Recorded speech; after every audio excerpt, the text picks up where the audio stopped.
Qual é o cenário provável no dia 2? Então, eu gostaria de começar fazendo um mini flashback e olhando um pouco e rapidamente, relembrando o que foi a eleição de 2018.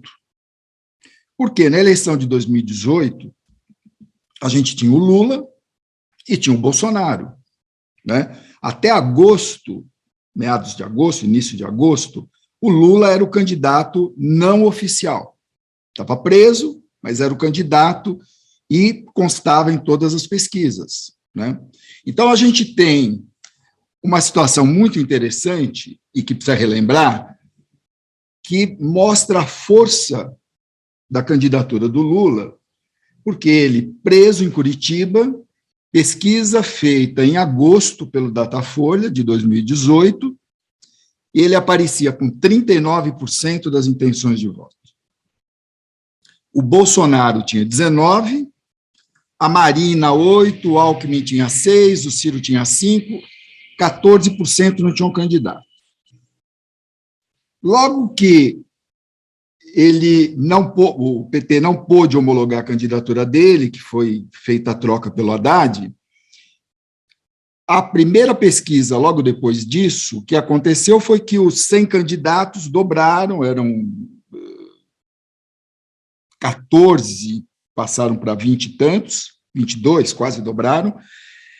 E o mais interessante é o seguinte, o Bolsonaro, ele só foi crescer durante a campanha de 18, quando o Haddad começou a aparecer. Então, tem a questão do atentado, a questão da facada e tudo mais, mas o momento em que o Bolsonaro cresce é contra a ascensão do Haddad. Por quê? Porque havia um vazio do PSDB, o PSDB deixou um vácuo, né? O PSDB deixou um grande vácuo. Então, se a gente, relembrando, durante o mês de setembro, foram feitas várias pesquisas ao longo de setembro, o Bolsonaro passou de 19 para 22. No intervalo entre a facada, a pós-facada, todo o noticiário, em que ele ficou praticamente no ar 24 horas, né, por dia, ele oscilou apenas de 24 para 26. Enquanto que o Haddad, que era desconhecido, abriu com 4, foi para 9, 13 e 16. No final de setembro, o Bolsonaro estava com 28 e o Haddad chegou a 22, né? O que mostrou realmente um estreitamento ali. Nesse momento, começou a subida do Bolsonaro, ele bateu 32, 35, 36, do total de votos, e depois fechou nos válidos com 46. E o Haddad permaneceu praticamente no mesmo patamar. Então, isso mostra que ali começou um grande movimento anti-PT, não vamos esquecer que estava no auge da Lava Jato, o Lula preso, etc. e tal. Mas a força do Lula, preso com 39% das intenções de voto, é o que acho que a gente tem que se referir aqui, né? A eleição desse ano, eu peguei aqui um filme para a gente dar uma olhadinha. O Lula, em dezembro do ano passado, quando ainda eram pré-candidaturas, o Lula apareceu na primeira pesquisa da Datafolha com 47. E hoje, na última pesquisa, que saiu agora, ele tem 47. Então, é uma estabilidade, 39 na campanha de 18, e ele mantém, né, os 47 do começo do ano, e vem e manteve os 47 do total de votos agora. O Bolsonaro, no começo do ano, ele tinha 21 e agora tem 33. Ele cresceu? Não vamos esquecer que no começo do ano, quando ainda havia, digamos, essa expectativa de que poderia haver uma terceira via e tal, os institutos colocavam várias alternativas, não eram as candidaturas oficiais. Então, tinha Luciano Huck, Mandetta, o Dória, Sérgio Moro e tudo mais. Esses votos, num certo sentido, foram para o Bolsonaro, mas o Lula manteve o patamar dele, ficando com uns 47 praticamente o ano inteiro. Então, ele chega agora na reta final, a uma semana da eleição, olhando pela pesquisa do Datafolha, com 50% dos votos válidos, mas com uma estabilidade impressionante, porque o ano inteiro ele manteve o mesmo percentual. Pequenas oscilações mínimas, né? Enquanto que o Bolsonaro, a partir do momento em que saiu o auxílio emergencial, ele saiu dos 28, 29, foi para 32 e manteve também, não saiu mais daí.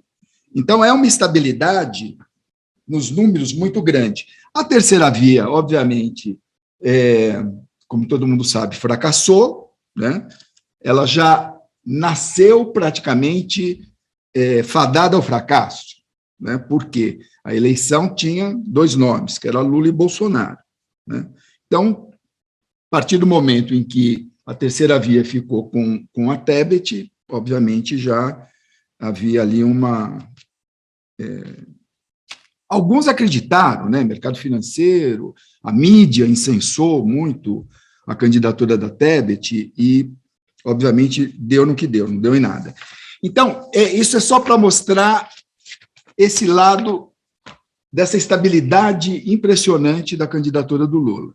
Então, a gente chega agora, na véspera da eleição, num cenário, num clima eleitoral, em que os dois principais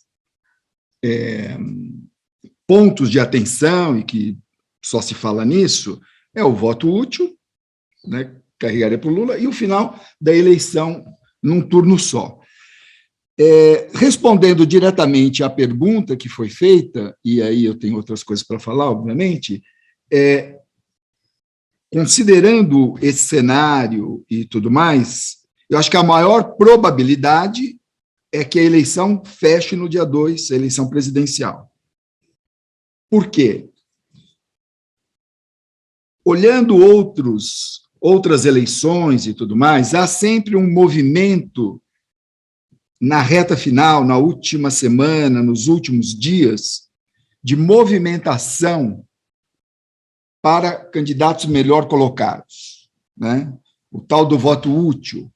E também tem um certo desalento dos eleitores que estão apostando em candidaturas que eles já sabem que não tem a menor chance, né? Tipo, nesse caso, Ciro e Tebet. Então, eu acho que o cenário mais provável é esse. Agora, isso é baseado no quê? Isso é baseado nas pesquisas do Datafolha e do IPEC. Se a gente for considerar as outras pesquisas que estão no mercado, a gente não pode fazer uma afirmação dessa. Então, eu escolhi para acompanhar, por razões óbvias, o Datafolha e também o IPEC, que é o antigo Ibope, e são os dois únicos institutos que hoje dão a chance de vitória do Lula no primeiro turno. O IPEC está dando 52 de válidos e o Datafolha está dando 50. Nenhum outro instituto tem dado resultados dessa monta. Então, aí é uma questão, obviamente, de se escolher com quem você quer trabalhar, né? E levando em conta o clima que se instaurou de voto útil, de possibilidade de fechar no segundo turno, a opinião pública parece que está seguindo esses dois institutos e não os outros. Tem instituto, inclusive, que consegue dar empate do Bolsonaro com Lula, tal, enfim, tem resultado para todo lado. E aí entra uma outra questão, que é sobre os institutos de pesquisa, que eu gostaria de falar um pouquinho. Apareceram vários institutos nesse último período, porque houve, digamos, uma certa facilitação tecnológica para se fazer pesquisa, ou por telefone, ou mesmo pela web, e, então, isso fomentou aí uma série de pesquisas. E aí entra uma questão que é O que faz um instituto se consolidar? Obviamente, é quando você tem um histórico, e esse histórico te referenda para acompanhar o processo eleitoral, que é o caso do Datafolha, é o caso do Exibop e tudo mais. Isso não quer dizer que esses institutos que apareceram não sejam confiáveis, não é isso. Mas eles ainda precisam mostrar. E tem uma questão de discussão metodológica, se a pesquisa telefônica vale, se não vale, se pesquisa pela web, se pesquisas presenciais, ou se aponta... Enfim, toda uma discussão que, na verdade, o que interessa é a eficácia do método, certo? O método ele se impõe pela sua eficácia. Então, você olhando os institutos que têm um histórico, você vê se o método está funcionando ou não. Então, nesse caso, por isso que eu digo, eu estou me baseando nesses dois institutos para dizer que a maior probabilidade é que a eleição termine domingo que vem, do primeiro turno. Agora, quais são os fatores, obviamente, que podem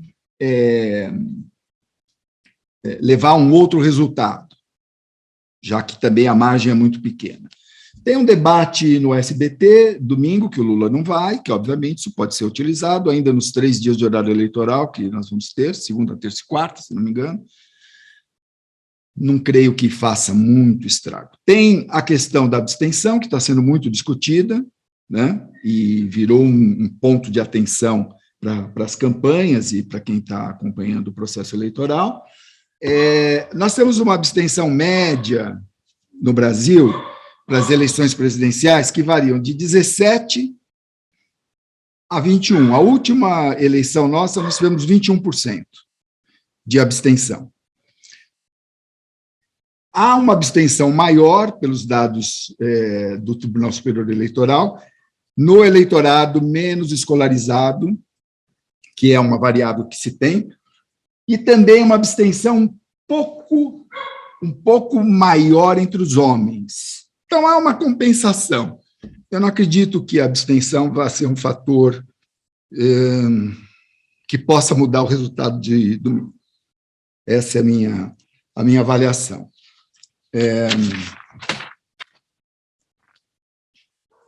Agora, olhando o cenário todo, né, são dados que todo mundo está acompanhando,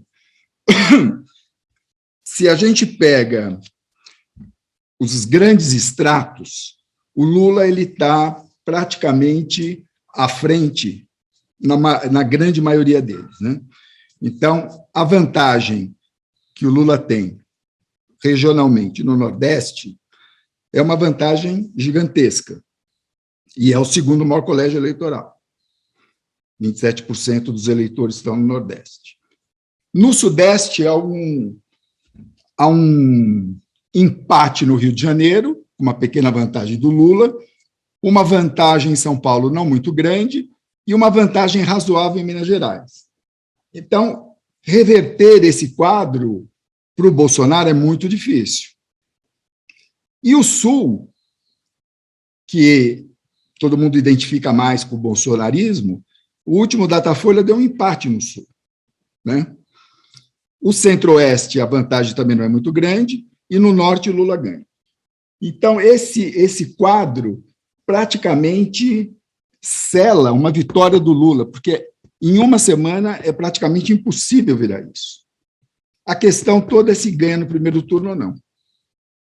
E a expectativa, me parece, é de vitória no primeiro turno, com 50% dos votos. Hoje, e levando em conta toda essa campanha do voto útil, é muito difícil que o Ciro e a Tebet mantenham o percentual que eles têm hoje, né? A grande probabilidade é que eles desidratem e uma parte desses votos vá para o Lula. Então, grosso modo, nos grandes números, é isso. Se a gente for dar uma olhadinha, só para relembrar, a gente tem o voto feminino como, digamos,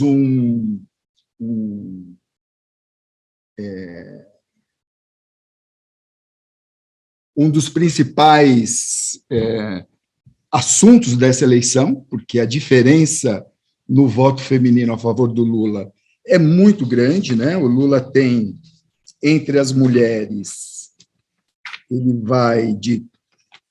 ele vence por 52 a 29. Não, desculpe, 49 a 29. Ou seja, são 20 pontos. Vence entre os homens por uma diferença pequena. As mulheres são 52, 53% do eleitorado, né? Quer dizer, e, obviamente, por todas as razões que a gente sabe do porquê dessa diferença do Lula em relação ao Bolsonaro. E tem, pró-Bolsonaro, a questão do voto evangélico, em que ele tem uma grande vantagem.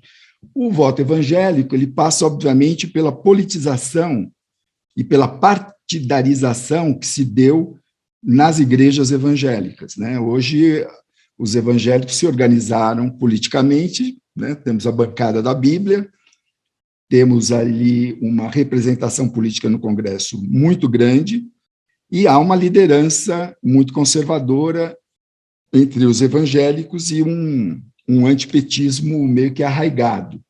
Agora, ali junta os pobres com os evangélicos, então há um certo movimento de perde-ganha no eleitorado do PT, nesses segmentos, né? Então, esse é um ponto importante. Mas tudo indica que também já se bateu no teto, né? Não tem mais para onde crescer. Nenhum dado indica que o Bolsonaro tenha como avançar nos seus percentuais de voto, né? Se a gente for olhar os segmentos, os jovens, os menos escolarizados e de escolaridade média, enfim, todos esses o Lula tem uma grande vantagem. Há uma disputa praticamente dividindo o eleitorado no nível superior, e nas rendas mais altas o Bolsonaro ele tem a vantagem. Acho que a grande questão é a base do Bolsonaro. Por que o Bolsonaro chegou em 33% dos votos, tendo um governo que, na melhor das avaliações, a gente pode considerar como medíocre, né? Um governo que falhou em todas as áreas, né? Na economia, no social, etc. E tal. Eu acho que, se o Bolsonaro não tivesse radicalizado e levado, ou seja, se ele não fosse o Bolsonaro, mas se ele não tivesse radicalizado na sua pauta antidemocrática, na questão dos costumes e tudo mais, dificilmente ele teria esses 33%. Né? Eu acho que esse é o ponto, porque um governo com os indicadores socioeconômicos que ele tem, né? O Brasil volta para o mapa da fome, enfim, devastação da Amazônia, etc., etc., etc., tudo, se ficar repetindo, provavelmente ele estaria num patamar que o Temer teve quando saiu do governo, né? O Temer saiu do governo com uma avaliação abaixo de 10% de ótimo e bom, né? Ou seja, totalmente inviável politicamente.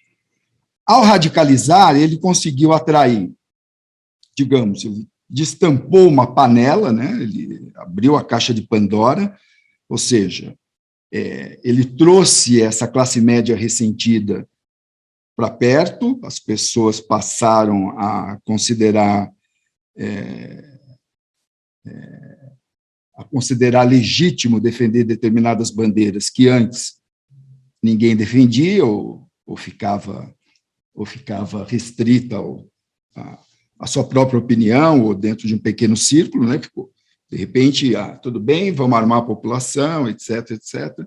Ele, com essa bandeira radical, ele consolidou um núcleo do chamado bolsonarismo.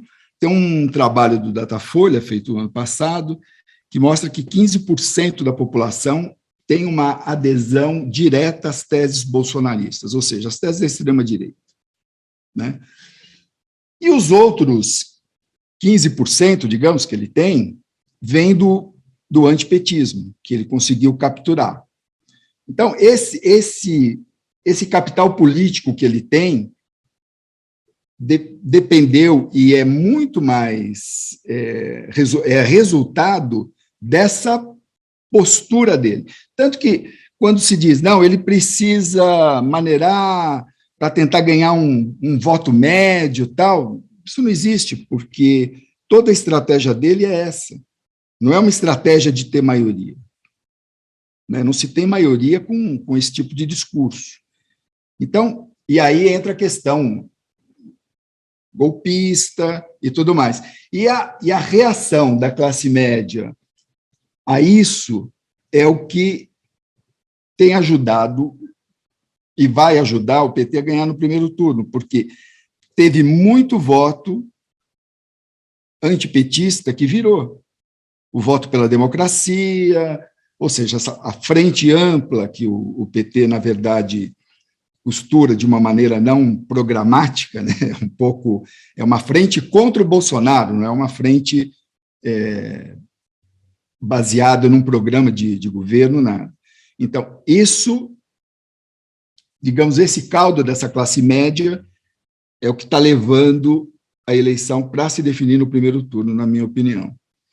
O que mais aqui que a gente pode ver dos números que possam estar indicando? Eu acho que vai por aí. Na questão das variáveis de definição de voto, a gente sabe pela literatura, né? Quer dizer, você tem o voto que é definido por questões pragmáticas do eleitor, ou seja, se a vida dele está boa, se a vida dele não está boa, se ele está empregado, se o custo de vida está razoável e tudo mais, ele tende a avaliar o governo de acordo com essas premissas e aderir ou não o voto a esse governo.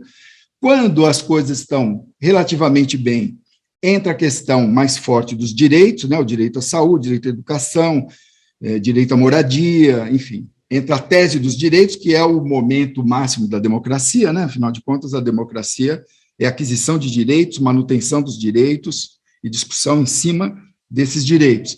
E que, durante a eleição, todo mundo promete tudo e tal. Mas, num momento em que você tem inflação alta, desemprego e tudo mais, a bandeira vira para esse lado.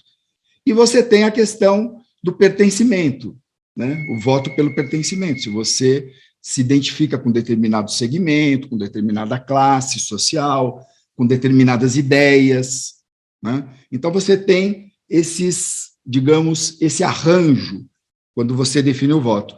E quando você faz uma análise mais, digamos, morfológica do voto, em que você vai ver por que determinados grupos aderem a esse ou aquele candidato, aí você tem a questão, o Nordeste, que vota em peso no Lula, você tem o Centro-Oeste, determinadas regiões que são bolsonaristas, e por aí vai.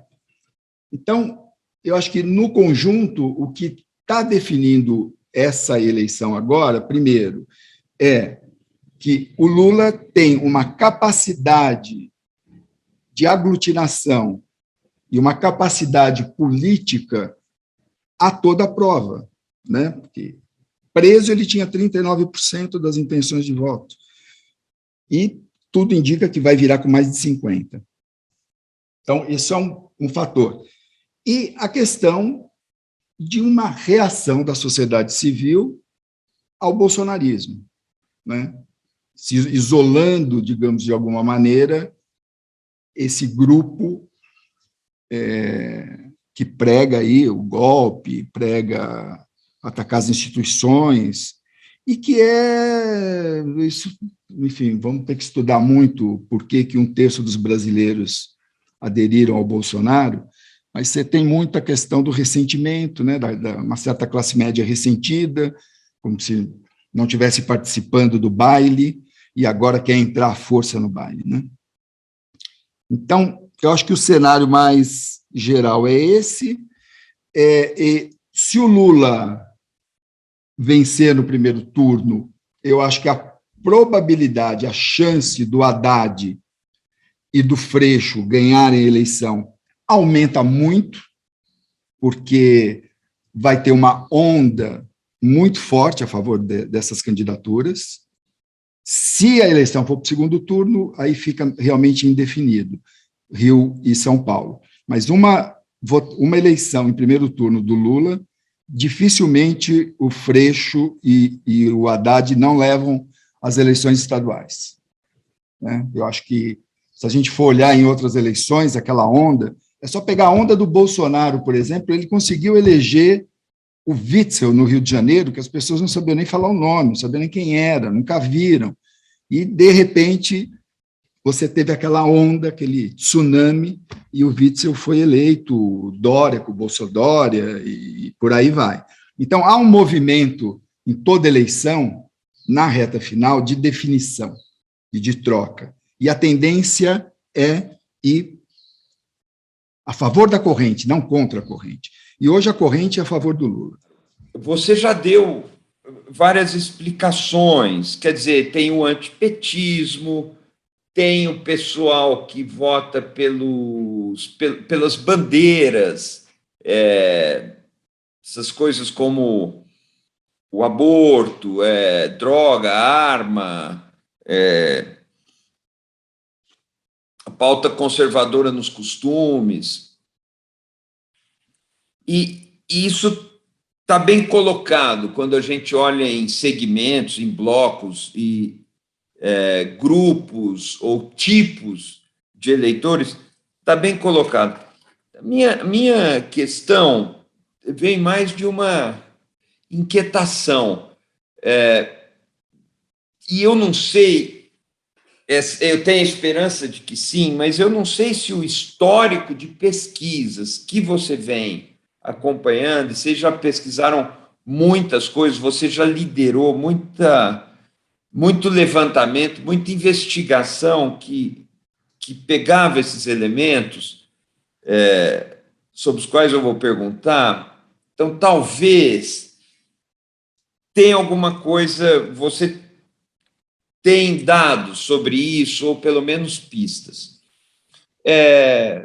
A minha dúvida é a seguinte: ficou uma espécie de segmento conservador, talvez desde a ditadura militar, desde Silvio Frota, existe uma espécie de ideologia, um arremedo de ideologia ou de discurso, e existe uma base para isso. Não foi algo que foi criado por fenômenos como Olavo de Carvalho ou coisa assim, já existia, eu não sei se isso já aparecia, mas a minha pergunta é, se isso já aparecia, se isso se ampliou, e que perspectiva você vê para isso? Isso tem futuro? Porque, veja, mesmo na sua apresentação, fica muito claro que são votos contra absolutamente todas as evidências. Falando em termos factuais, em termos objetivos, o governo é um fracasso de ponta a ponta, ainda que possa parecer, existe um otimismo na opinião pública com relação à economia, mas assim, objetivamente, em termos factuais, é um fracasso de ponta a ponta, é um discurso de ódio incrível, assim, que surpreendeu todo mundo, uma coisa horrorosa, porque é um reacionarismo atrasado, mas sem nenhum lustro, como apareceu em outros países, e aí tem uma outra qualidade de apelo, né, de interpelação.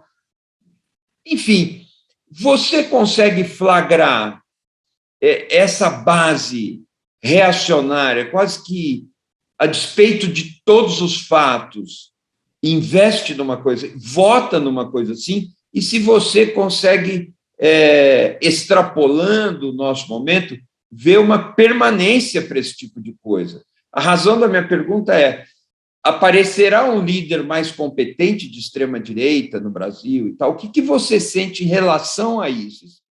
Bom, primeiro, o Bolsonaro não conseguiu formar um partido, né? Então, você tem digamos, ele foi um elemento catalisador de um sentimento de uma parcela da população que estava, digamos, um pouco inerte, que votava na direita, votava no centro e tudo mais, né? Mas que não tinha uma adesão, porque se você pegar a direita clássica brasileira, da redemocratização, né? Você teve lá no comecinho a volta do Jânio, depois você teve o malufismo, né? Que foi um fenômeno muito mais paulista do que brasileiro, né? Tanto que não teve repercussão fora de São Paulo, mas você tinha o PFL, ou seja, você tinha a ex-arena, os conservadores e tudo que agregavam esse voto. Eu acho que a partir do momento que o Lula se elege e que se estabelece o governo do PT,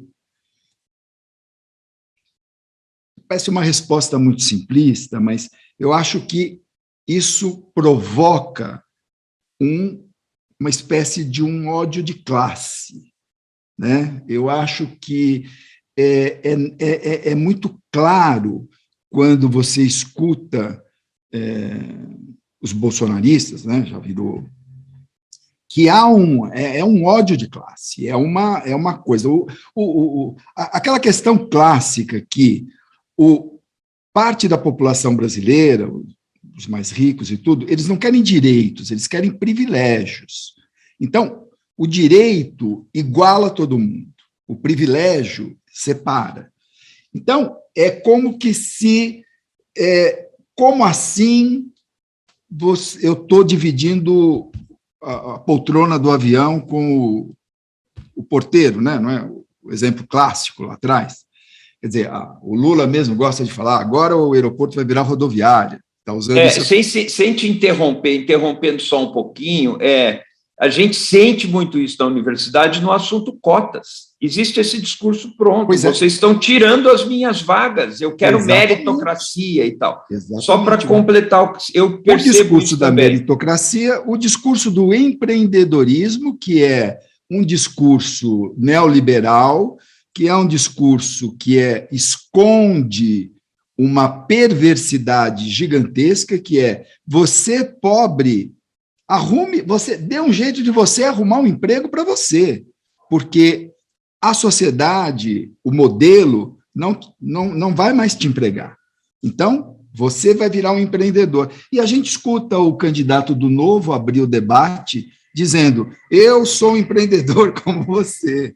Né? Quer dizer, então essa questão ideológica, o que é a ideologia é exatamente isso, é você esconder as coisas, né? Você colocar um manto em cima, né, de uma certa realidade, parecer que tudo tem um discurso só. E hoje você tem um modelo em que tudo virou empreendedorismo, você só escuta essa palavra. Tem o lado bom, óbvio, né? Mas o que é você ter uma bicicleta para entregar o lanche do iFood numa empresa que é trilionária, que tem um valor de bolsa gigantesco, no caso o iFood, e que não paga nenhum direito para quem está na ponta. Então, é uma sociedade que juntou uma altíssima tecnologia, né? Quer dizer, a ciência, a técnica e o capital, e que explora na outra ponta de uma maneira selvagem. E está tudo certo. Então, quer dizer, eu acho que essa questão dos direitos e a questão do privilégio, essa classe média branca, urbana, que não consegue identificar, que sempre vai olhar o outro com hierarquia. E à medida que você tem um discurso contra a hierarquia social, né, dizer somos todos iguais, é só ver as pautas identitárias agora, como elas incomodam. Né? Então, à medida que você avança com esse discurso e com essa pressão, você cria essa reação do outro lado. E essa reação do outro lado encontrou um catalisador que é o Bolsonaro, né, me parece. Agora, eu acho que essa extrema-direita, né, que também as pessoas não gostam de dar o nome aos bois, né, digamos assim. Essa extrema-direita,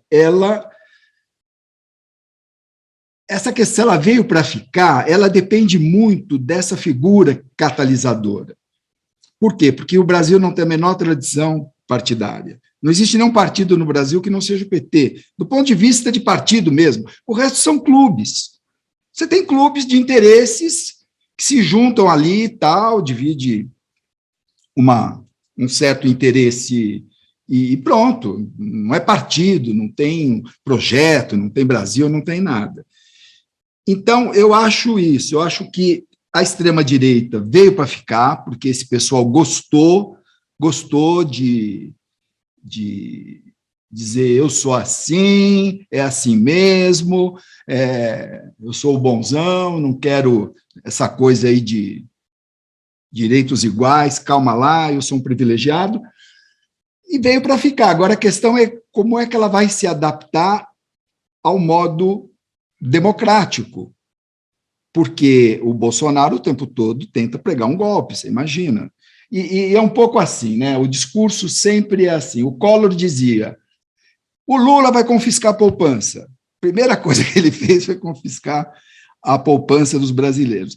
E o Bolsonaro diz, o Brasil vai virar uma Venezuela, que é o sonho dele, né? O sonho dele, uma Venezuela no sentido dele dar um golpe, dobra o Supremo, põe o Supremo embaixo do braço, faz o que bem entender e tudo mais.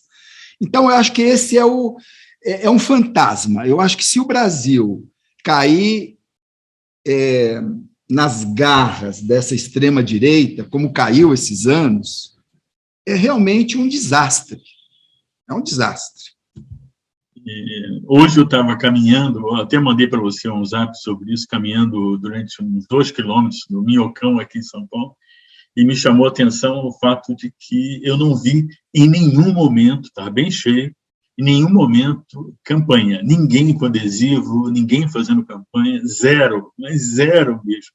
Eu fiquei muito impressionado, porque eu participei de muitas eleições ao longo da vida, e certamente essa é aquela que, há uma semana do pleito, na verdade, a mais importante eleição da nossa história, na minha visão, nenhuma campanha de rua.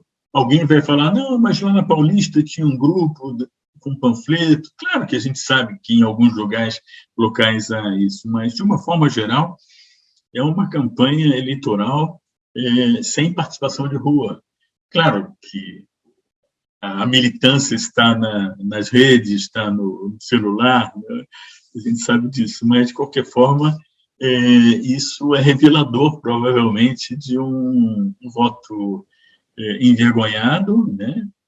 Do lado mais a favor do Lula. Isso foi comprovado por 2 análises que eu vi, uma do Felipe Nunes, que fez essa análise muito rica. Inclusive, o Felipe Nunes está nos ouvindo aqui agora, ele está no aeroporto em transição.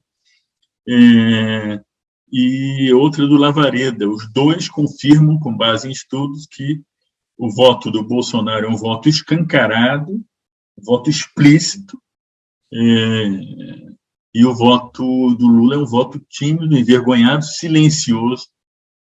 E isso é capturado, obviamente, pelas pesquisas, mas há algumas análises que quantificam e qualificam esse voto envergonhado. Então, é evidente que eu estou dando como de barato que isso talvez explique esse medo de violência, essa insegurança, explique esse fenômeno. Eu queria saber se você também tem uma visão sobre essa coisa do voto envergonhado, né? Não, mas a outra coisa é que eu peguei os dados do Datafolha, da Quest, e eu, com minha formação de economista, comecei a mergulhar em alguns microdados e fiquei muito impressionado. Claro, uma conta ainda de padaria, seria bom se o Datafolha ou alguém, até sugerir para o pessoal lá da Globo News, da central de dados, fazer essa conta na ponta do lápis, para valer, né? Que é a seguinte, ao contrário de 2018, o voto no Bolsonaro hoje é muito concentrado, não é pulverizado. Em 2018 foi muito pulverizado. em 2022, o voto está concentrado. E eu vou dar números do meu rascunho aqui. Olhando o peso de evangélicos no total do eleitorado brasileiro, tá? Eu fiz uma média da Datafolha e da Quest, e do IPEC também, eu dei uma olhada, eu cheguei à conclusão que 47%, é um número imenso, de todas as intenções de voto do Bolsonaro vêm dos evangélicos. Quase metade dos votos do Bolsonaro vem dos evangélicos. E cerca de 29% dos votos do Bolsonaro vêm dos segmentos acima de 5 salários mínimos. Isso mesmo. Se eu der de barato, é errado o que eu vou falar aqui, mas que o pessoal com mais recursos talvez não seja tanto evangélico, ou seja, não sejam da religião evangélica, a gente poderia dizer que é errado, mas vamos lá, que 75% dos votos das intenções de voto no Bolsonaro se concentram em evangélicos e pessoas acima de 5 salários mínimos. Isso é um indicador de concentração imensa de votos. Uhum. É claro que isso precisa ser refinado. Se não for 76, pode ser 69, mas é muita concentração. E eu já sugeri a algumas pessoas para refinarem esses dados, né? Então, eu queria também a sua opinião sobre essa questão da concentração, e que eu acho que esse eleitorado não vai mudar. O eleitorado evangélico, eu vi ontem uma análise na Globo News, feita pela Central de Dados, que é muito rígido o voto evangélico, em particular no Rio de Janeiro. Então, sim, são esses os comentários para você falar um pouquinho. Obrigado, hein? Imagina. Bom, eu concordo com você inteiramente. Eu só discordo da terminologia voto envergonhado. Voto envergonhado é outra, na minha opinião, é outra coisa. É um voto, digamos... Silencioso, receioso. É um voto... Porque, assim, nós estamos num momento que, assim, normalmente, quem faz barulho é a esquerda. Barulho, boca de urna, tá. Não, nessa eleição é o contrário. Quem faz barulho é a extrema-direita. Eles vão para a rua, eles pedem o fechamento do Congresso, eles batem pesquisador na rua, ou seja, então, eu acho que é uma maneira de mostrar, primeiro, um certo receio da violência que pode vir do outro lado, mas é um pouco... Eu acho que isso vai ajudar a fechar a eleição no primeiro turno, porque as pessoas estão cansadas. Há uma estafa em relação à virulência dessa campanha. Nunca na história recente, pelo menos, você teve uma campanha tão virulenta, né? Quando você tinha a disputa entre o PT e o PSDB, era no campo das ideias, etc. e tal. A eleição do Collor foi, tudo bem, teve lá alguns momentos, mas nada é comparável ao que está acontecendo nessa eleição, o que aconteceu nesses últimos 4 anos. Então, eu acho que a tal maioria silenciosa é a maioria que está com o PT, que está com o Lula. E outra, o noticiário, alguém está com um adesivo do Lula na traseira do carro, vem um maluco e dá uma pancada. Quer dizer, tiros na janela em Recife de um apartamento que tinha uma bandeira do PT. Ou seja, é isso que eles querem assustar, né? Então, eu acho que isso é um voto receoso de ser explicitado, né? E o que não quer dizer que as pessoas não estão por aí dizendo que vão votar no Lula e tudo mais. Mas eu acho que tem esse dado. E a outra questão interessante é o seguinte: há uma concentração, sim, mas há sempre sobreposições, né? Você é evangélico, mas você também tem renda X, você é do sexo masculino ou feminino e tal.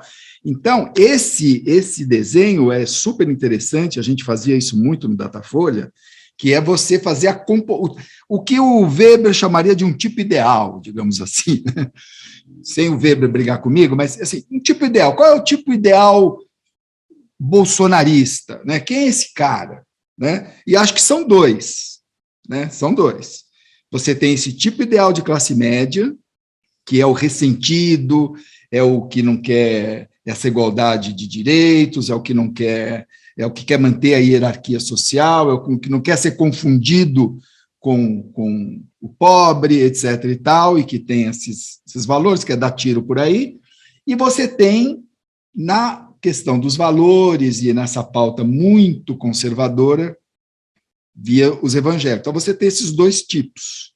E há uma concentração mesmo, porque, olha, o Bolsonaro está atingindo, entre os evangélicos, no último Datafolha, 50%. Então, a conta é simples, você tem 27% de evangélicos, 13%, 13 pontos, não é 13%.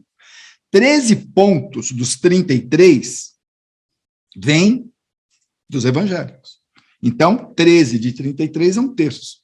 Quer dizer, um terço, 1 em cada 3 que votam no Bolsonaro são evangélicos, né? Quer dizer, é um número muito grande, muito grande. Você ter 50% de qualquer segmento é muita coisa, né? Então, eu concordo, a sua análise está correta, há uma concentração mesmo, e a outra concentração é nessa classe média mais alta, né? Além não só na classe média, mas estatisticamente o que interessa é a classe média, né?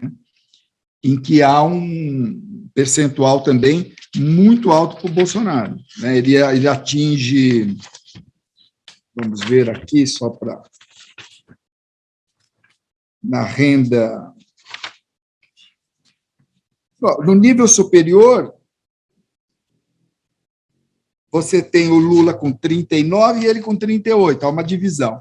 Mas na renda até acima de 5 salários, por exemplo, aí a vantagem do Bolsonaro é de 46 a 35, de 2 a 5 é de 43 a 36. Quer dizer, não é essa distância toda que se dá quando se olha o segmento dos evangélicos, mas é uma tendência assim. Eu também estou na sua, viu? Venho dizendo para todo mundo que ia dar resultado no primeiro turno, que depois já está todo mundo de folga, acabou central das eleições da Globo News, mas ninguém me acredita. Eu só tenho uma pequena notícia aqui, de parênteses para dar sobre essa questão da violência, conversando com alguns ministros do TSE esses dias, que fazem parte do grupo de combate à violência lá que o ministro Alexandre de Moraes montou, eles dizem que todas as informações de inteligência que eles têm, dizem que a percepção da violência entre as pessoas, mesários que vão trabalhar na eleição, é muito maior do que as informações de organização violenta. Então, há um divórcio aí, as pessoas acham que está muito pior do que, de fato, eles estão constatando aí no campo, para dizer a sua expressão. Eu pergunto isso porque a gente estava falando de violência antes, mas também por causa da minha pergunta. Você disse que, provavelmente, Lula ganha no primeiro turno com um total de votos próximo dos 50%. Bolsonaro deve ter, então, seus 35%, 36%. Se ele fosse ao segundo turno, segundo o Datafolha, era mais ou menos 54% a 36%, 37%. Exatamente. Eu pergunto, para o clima de instabilidade que Bolsonaro está provocando para essa eleição, ameaçando não reconhecer voto, dizendo que se não tiver 60% do primeiro turno é porque está tudo fraudado, desacreditando a pesquisa, onde será que está o maior risco? Nessa vitória, digamos, por pouquinho além de 50%, ou um segundo turno em que esse voto fosse mais consolidado? É uma pergunta também de futuro, mas que me preocupa também isso, né? Teve 50 mais um pouquinho, e aí diz, isso daí é fraude do TRE, a gente não sabe o que vai acontecer. Né? Mônica, é uma questão, digamos, urgente, porque é uma questão que está colocada mesmo. Na minha opinião, eu não tenho dúvida que é melhor a eleição terminar no primeiro turno. Por quê? Para contestar um resultado no primeiro turno, o Bolsonaro vai ter que contestar o resultado da eleição dos governadores que foram para o segundo turno, de todos os deputados federais eleitos, dos deputados estaduais eleitos. Então, vai ser um momento em que, para aderir à tese do Bolsonaro, você tem que ser um derrotado, porque se você está eleito para o Congresso, você não vai aderir à tese de que a eleição foi fraudada. Então, acho que isso é um dado importante, porque mina essa linha de a eleição foi uma fraude. Se foi uma fraude contra ele, foi uma fraude contra todos os eleitos. Né? Então, eu acho que isso é muito importante para tirar a força golpista do Bolsonaro. Ir para o segundo turno vai significar 3 semanas de carnificina. Então, entre uma coisa e outra, eu acho que a vida não vai ser fácil de qualquer maneira, ganhando no primeiro turno ou ganhando no segundo, porque depois o Bolsonaro fica até dezembro, então nunca se sabe vai ser uma confusão. o que pode vir daí, a instabilidade e tudo mais. Mas acho que uma vitória no primeiro turno é melhor. Obrigado pela apresentação, Antônio. Oi, Fernando. A minha dúvida é sobre método de pesquisa mesmo, porque eu observo desde o ano passado que tem caído o percentual de pessoas até 2 salários mínimos. E é onde as 3 grandes institutos de pesquisa se distinguem muito. O IPEC põe 57%, o Datafolha começou em 53%, se não me engano, e atualmente está 45%, e o Quest 38%. Eu trabalho com dados da PNAD contínua e eu vejo que é muito distante do que seria o dado, digamos, oficial do IBGE. Isso tem a ver com o método que vocês chamam ponto de fluxo, que a Datafolha faz, e ela não contabiliza renda a priori, e a Quest visita em casa, fazendo a sua amostra com renda também, inclusive renda. Você poderia me explicar assim, como que é o método de ponto de fluxo enquanto a renda? Quer dizer, vocês não sorteiam antes, metodológica mesmo. Sim. A questão da renda tem que levar em conta o seguinte: no Brasil, a maior parte da PEA, da população economicamente ativa, não é carteira assinada, ela não tem uma renda estável, ou seja, você tem uma grande parcela da população que a renda é intermitente, certo? Então, o Datafolha, ele não usa como critério cotas de renda, porque seria quase impossível, você precisaria saber qual a distribuição de renda em cada município, em cada lugar, para você poder aplicar uma cota ali. Também não pondera pelo dado da PNAD. Então, a gente usa, quer dizer, o Datafolha usa, né? Eu usei até outro dia. O Datafolha usa o quê? A própria informação que ele extrai, ou seja, um achado da pesquisa, a distribuição da renda. Para você ter uma ideia, Fernando, durante a pandemia, a participação da população com renda familiar até 2 salários mínimos subiu a 62%. Por quê? Porque houve um achatamento do ganho por conta de que o mercado informal, obviamente, as pessoas que vendiam um doce aqui, ou que faziam um bico ali, enfim, esse tipo de trabalho, houve uma queda generalizada na renda. Depois você tem uma outra coisa que é assim, no momento em que entra, por exemplo, o Auxílio Brasil, o Bolsa Família, entrou R$600, a renda sobe. A renda sobe. Por quê? Porque aqueles R$600, num recorte de 2 salários mínimos, que é 2.000 e poucos reais na renda familiar, pode transferir, inclusive, para um outro patamar de renda. Então, é uma questão que apareceu muito esse ano, por conta, principalmente, de ter uma concentração muito grande de votos no Lula, nessa faixa, e uma diferença entre as pesquisas Datafolha e Datafolha e IPEC de um lado e a Quest do outro, que a Quest usa, não sei, me parece que pondera pelo dado da PNAD de 38% de participação. Também não vamos esquecer que essa última PNAD foi feito com... Você tinha um efeito pandemia, feito por telefone, você tem uma série de questões. E o questionário que você conhece bem, da PNAD para pegar renda, é muito diferente de uma pesquisa de campo em que você estabelece ali as faixas e pede a informação. Eu diria o seguinte, o banco de dados do Datafolha é imenso, a gente tem essa pergunta de renda há 40 anos, né? E a gente tem o acompanhamento e tudo mais, como tem de escolaridade. Eu acho que o IPEC, como você falou, mas é ponto de fluxo, tal. O IPEC faz domiciliar, não no ponto de fluxo, e acha a mesma renda que o Datafolha, né? Então, que também é um achado de pesquisa. O IPEC não usa cota, nem pondera. Então, eu prefiro ficar com o método do Datafolha e do IPEC, que a renda seja um achado da pesquisa e não uma cota ou uma ponderação posterior.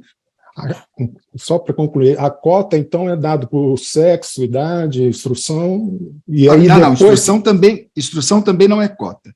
Não. O Datafolha faz todo o sorteio amostral, né, de municípios, tamanho de município, bairro, etc. e tal, mas a cota é uma cota cruzada de sexo e idade, só.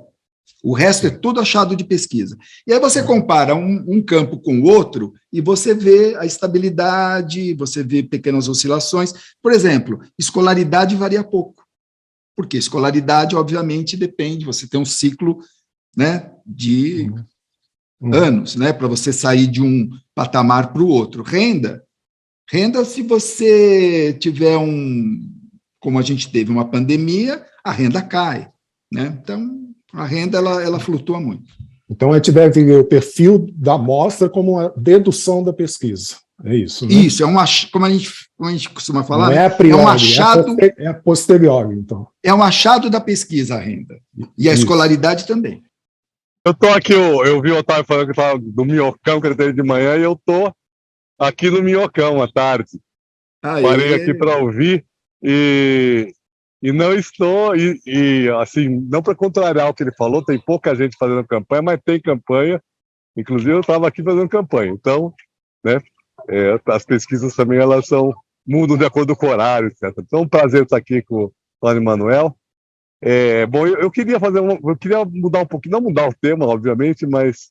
Nabil, só uma coisa, tinha gente da outra campanha, além de vocês? Não, então, aí? isso que eu ia falar, não, só Lula, tudo que eu vi aqui foi Lula e campanha de deputado, né, campanha de deputado do PT, do PSOL, né, alguma coisa de outros partidos, mas é fundamental, não vi nada de Bolsonaro, né, nada, zero, mas também é uma amostra viciada, né, Minhocão, né.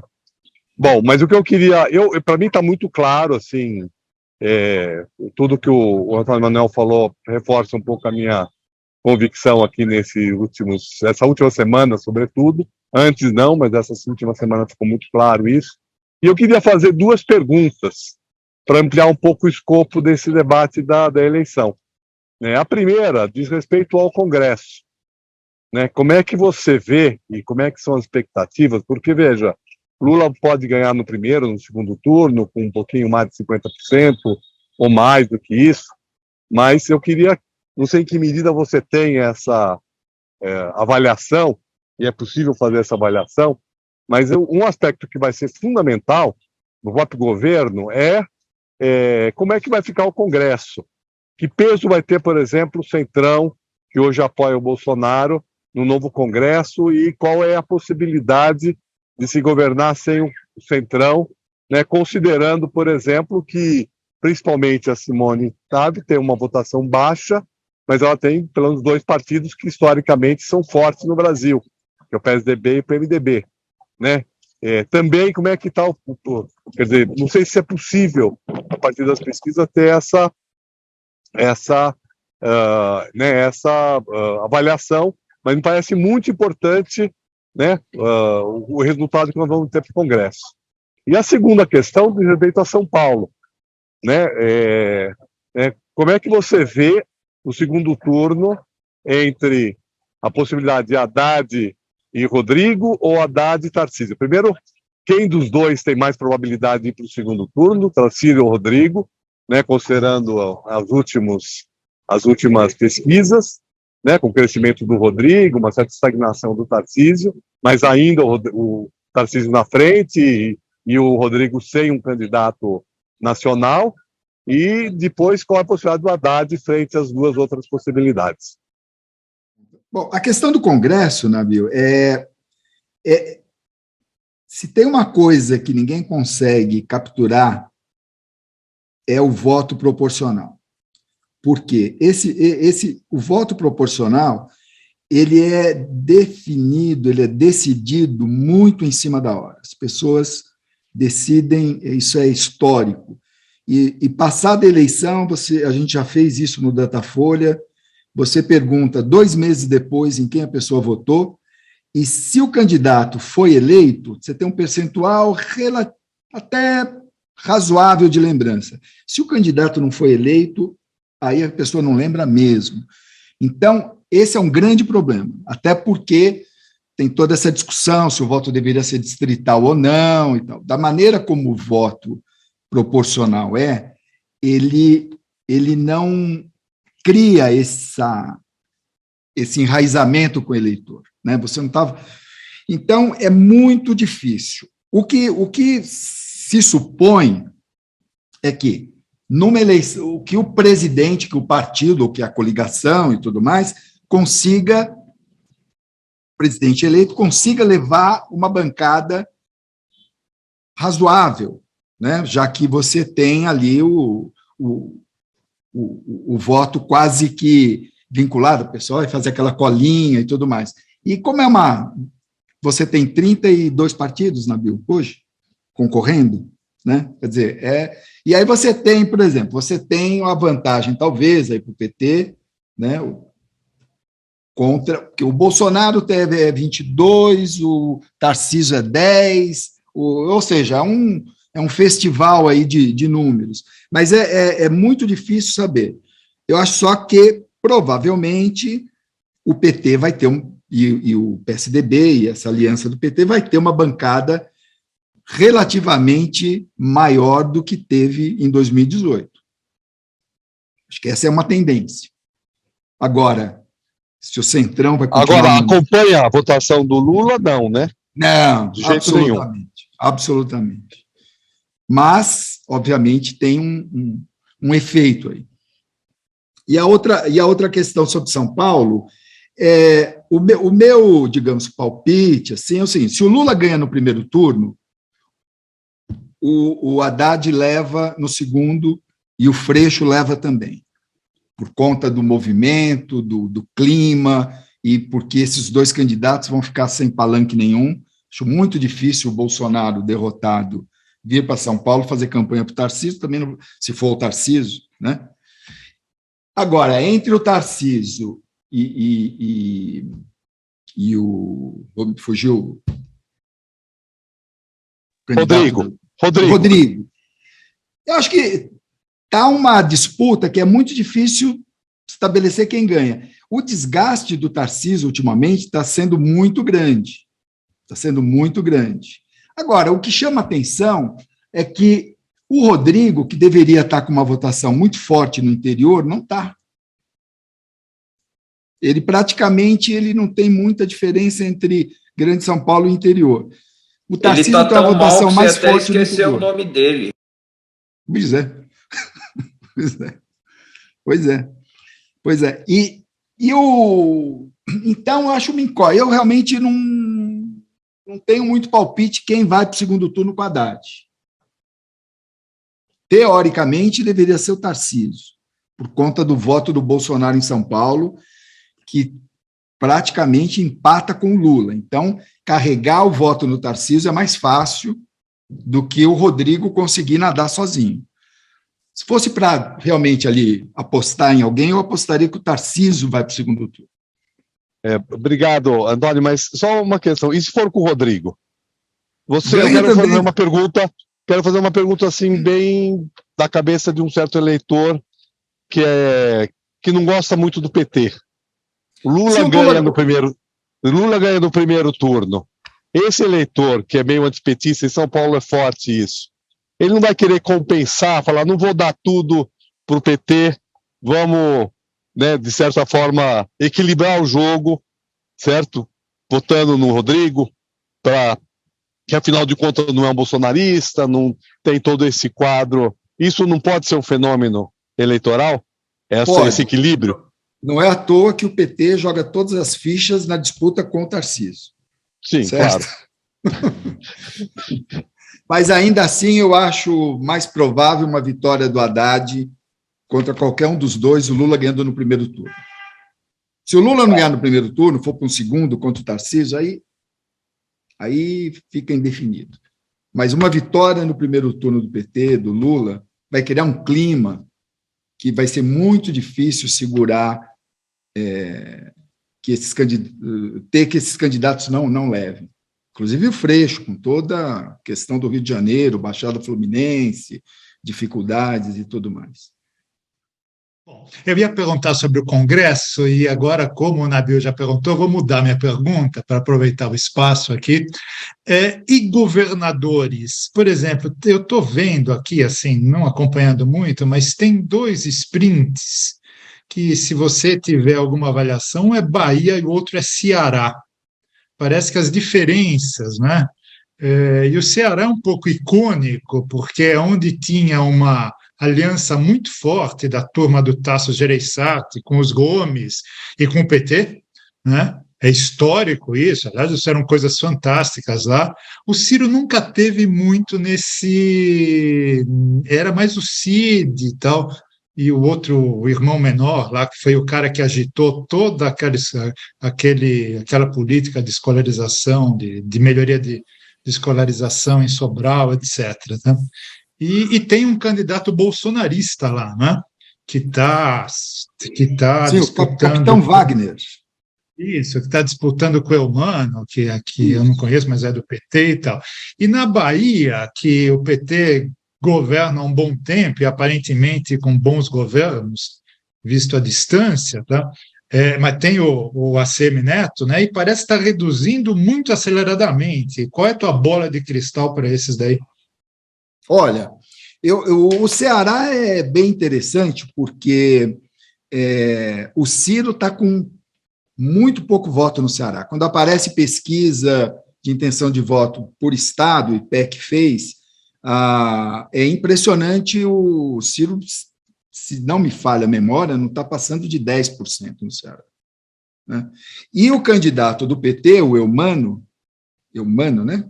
Ele, na última pesquisa, ele já aparece à frente do Wagner, e o candidato do Ciro está em terceiro, né? Eu acho que essa onda de última semana, essa onda pró-Lula, vai fazer muito governador por aí, né? E acho que no Ceará vai fazer o Eumano.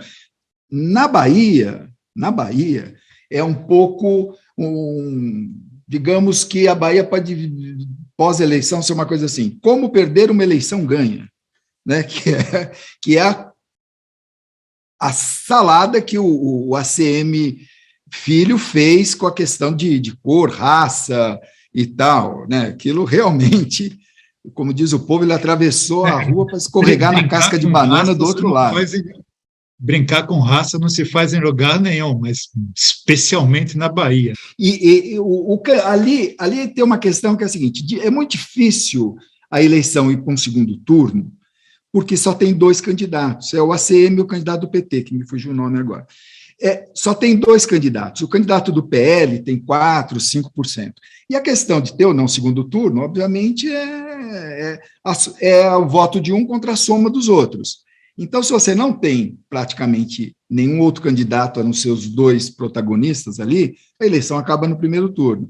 Então, a questão é se o candidato do PT vai ter tempo de alcançar o ACM, porque a tendência é o ACM cair mais e o candidato do PT subir mais. O Lula tem, na Bahia, dependendo da pesquisa, 62%, 65%. Então, a Bahia e Pernambuco provavelmente serão os estados, não sei os estados menores, porque a gente não tem acompanhamento, mas provavelmente serão os estados com maior percentual de votos no Lula. Então, fazer o governador na Bahia não é tão difícil. É que colocaram um nome mais desconhecido, teve toda aquela briga interna do PT, aquela coisa toda, tal, que, digamos que, atrapalhou o processo. E o ACM ele tem uma votação muito forte em Salvador, né? Ele tem uma base muito forte. Agora, vamos acompanhar se essa diferença, que caiu muito, porque o candidato do PT cresceu 12, ele caiu 9, tirou 20 pontos. Tal. Ele está com 47, se não me engano, do total de votos, o ACM. Né? Então, ele estaria na faixa dos 50 para levar. Então, se a próxima pesquisa esse percentual diminuir, aí eu acho que pode dar uma zebrada em relação à expectativa que se tinha de uma vitória fácil do ACM. A minha pergunta, Antônio, é um pouco sobre a coisa do núcleo do bolsonarismo, né? Qual é a representação na população, né, dessa extrema-direita? Porque certamente não é 30 e tantos %, né? A gente sempre vê algo como 15%, tal, mas eu não vi ainda um estudo que tenha tratado isso em maior detalhe. Porque o que me parece que, além de vencer, né, o importante é desidratar essa extrema-direita, né? O que não é uma coisa óbvia, né? Nós podemos ver, por exemplo, claro que o mecanismo é tudo diferente, né? Mas o Trump está sobrevivendo bem com essa estratégia dele lá nos Estados Unidos, apesar de tudo que vem ocorrendo. Tem a impressão que, no caso do Bolsonaro, ele não tem a mesma estrutura que tem o Trump. Mas eu gostaria de perguntar sobre isso. Quer dizer, quais são as possibilidades, né, de desidratar essa extrema-direita do ponto de vista eleitoral, né, considerando também que boa parte de quem está junto com o Bolsonaro agora, né, também está fazendo outros tipos de cálculo. É gente que, com o Lula ganhando, né, vai para o lado do barco. Quer dizer, veja o Ciro Nogueira, que já estava indo para o Piauí. Foi para o Piauí. Né? Então, assim, existe alguns indicadores que são bem subjetivos, mas você olha, assim, são aqueles personagens, né, que você sabe, que tem esse faro da derrota, né, e também de para onde vai depois que a derrota ocorre. Então, eu queria te perguntar sobre isso, né? Exatamente qual é o núcleo do bolsonarismo, né? E quais são as possibilidades de tratar esse tema no pós-eleição e já, claro, tratando aí de governabilidade. Antônio, o Mauro Paulino, que saiu do Datafolha agora, está na Globo News, e o Alessandro Janoni, que também é o diretor de pesquisas no Datafolha, eu ajudei um pouco, a gente fez um estudo para tentar medir qual é o tamanho desse bolsonarismo. Isso foi feito no final do ano passado. Então, através de uma pesquisa com uma série de questões, né, de posicionamentos em relação a tudo, poder armar a população, perguntas do tipo se a pessoa é a favor ou contra que migrantes venham para a cidade para trabalhar, coisas bem pontuais que poderiam mostrar ali uma adesão às teses de extrema-direita, né? E cruzando isso com o voto, com a intenção de voto. Era uma bateria de pelo menos umas 15 questões, né? A gente sabe das limitações, obviamente, mas é o que dá para fazer, né?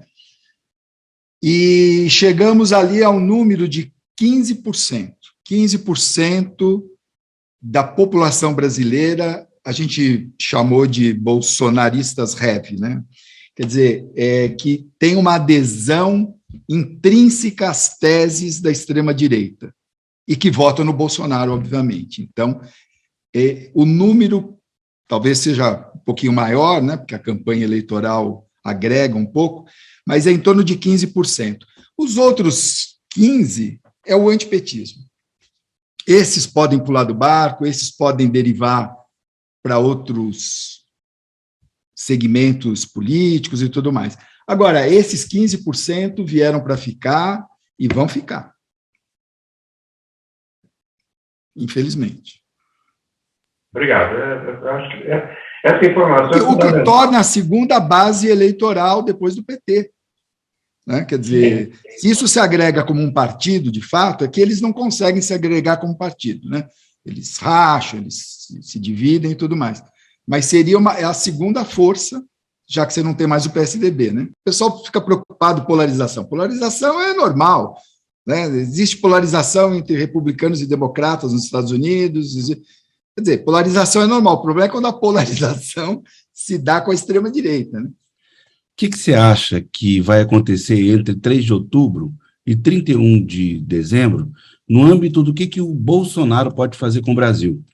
E se existe algum tipo de instrumento jurídico ou político, né, que possa impedir a caneta dele, né? A caneta do presidente é aquela caneta que pode tudo no presidencialismo brasileiro, funcionar contra a destruição que o próprio Sérgio Abranches disse recentemente, até na coluna do Ascânio ontem ele replicou, a destruição que o Bolsonaro pretende ou fará nesse período.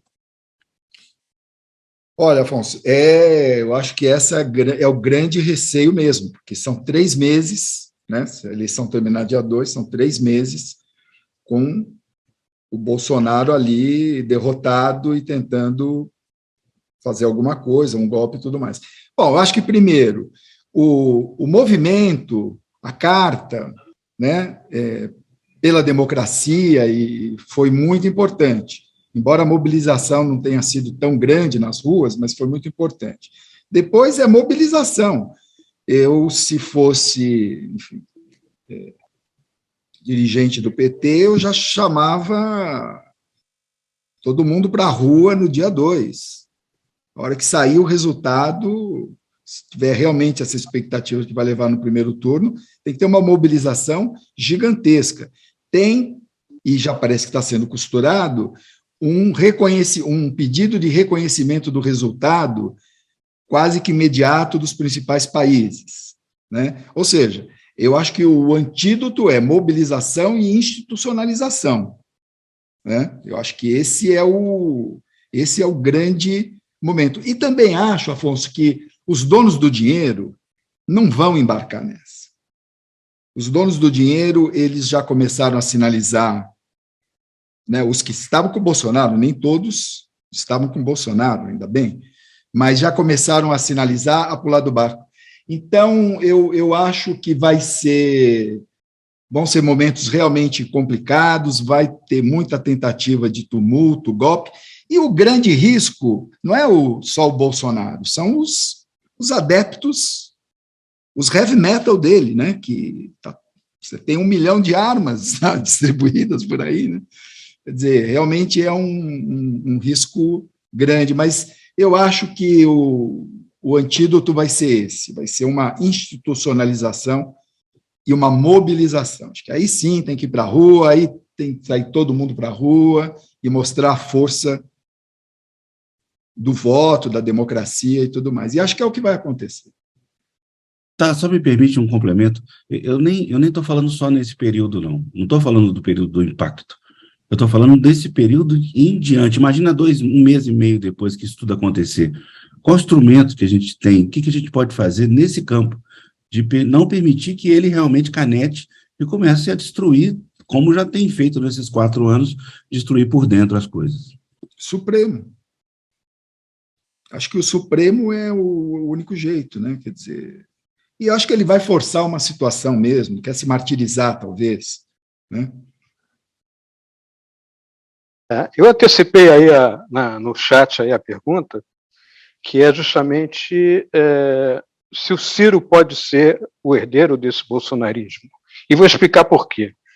Eu tenho participado da campanha do PT já há 10 semanas. E nas últimas 3 semanas, eu sempre converso com o Otávio, a gente é amigo de adolescência, né? Conhecemos há 50 anos. E eu tenho percebido nas últimas 3 semanas a consolidação da candidatura do Lula. A força que aqui em Copacabana o PT ocupou, né? E a gente tem um comitê que fica na frente do Copacabana todo domingo na Avenida Atlântica e tem reunido, sei lá, 100 pessoas todo domingo, de 11 até 1, com diversos candidatos.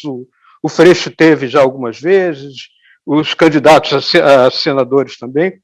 E eu percebi o seguinte: o Ciro marcou uma caminhada justamente nesse domingo, vai ser a primeira vez que ele vai fazer isso.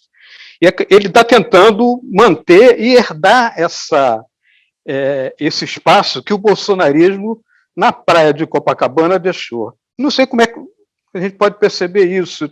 Eu antecipei o que eu estou vendo.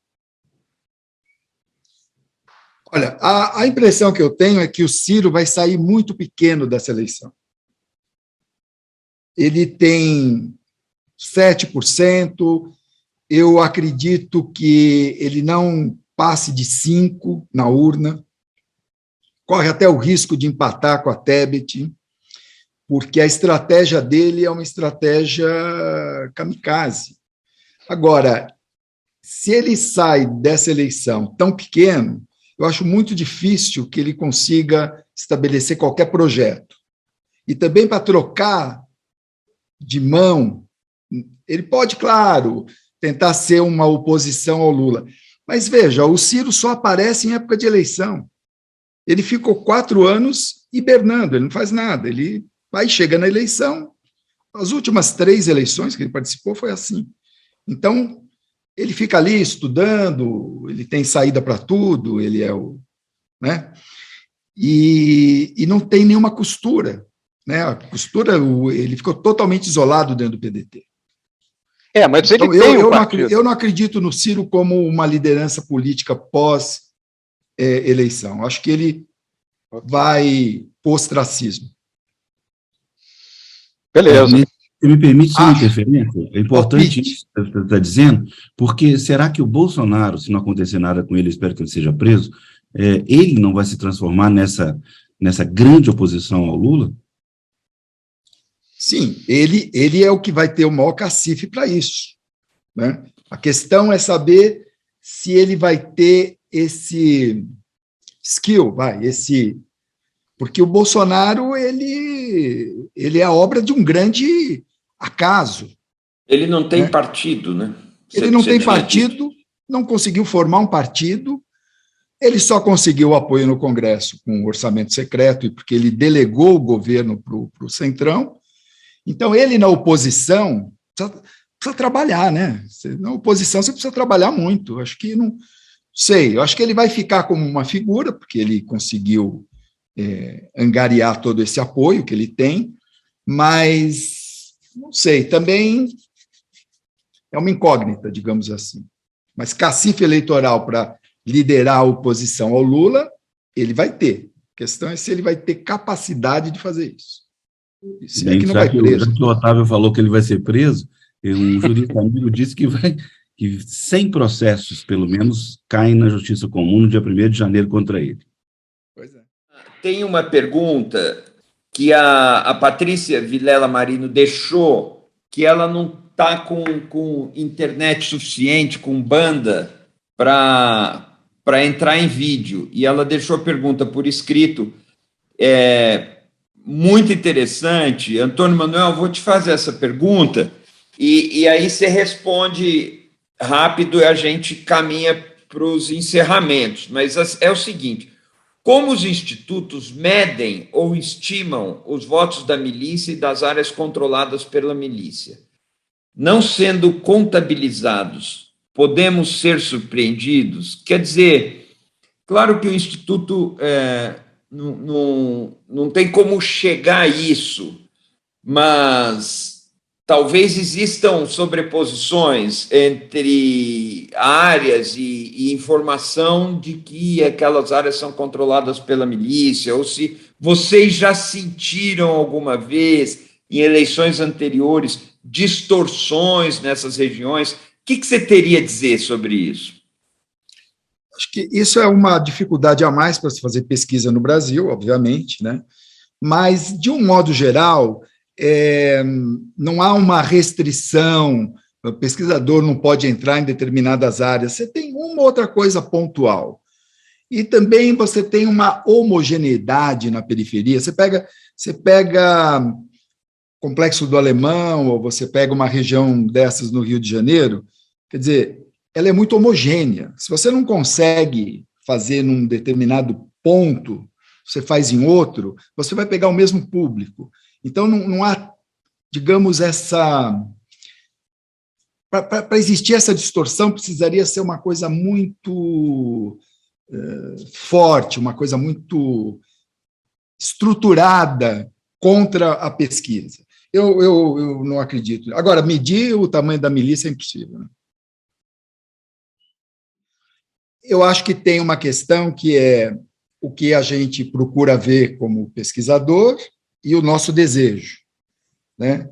Eu procurei separar as coisas, mas elas confluíram, né? Então, eu acredito que, de fato, tudo indica, e a grande possibilidade da eleição terminar no próximo domingo, e, parodiando a música, né, amanhã será outro dia, né?